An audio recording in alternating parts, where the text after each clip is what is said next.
नमस्कार. आज आपण गाव फकीरजवळा, तालुका धारूर, जिल्हा बीड येथे आलेलो आहेत. नाव सांगा तुम्ही.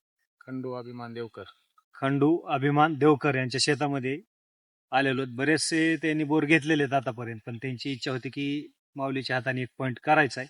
तर आल्यानंतर क्षेत्र बघितलं. एरियामध्ये आता कसं जसं जसं मे महिना येईल तसं वरचे पाणी किंवा जमिनीतलं पाणी डाऊन होत चालतंय. तसा एरिया हा पण झालेला आहे.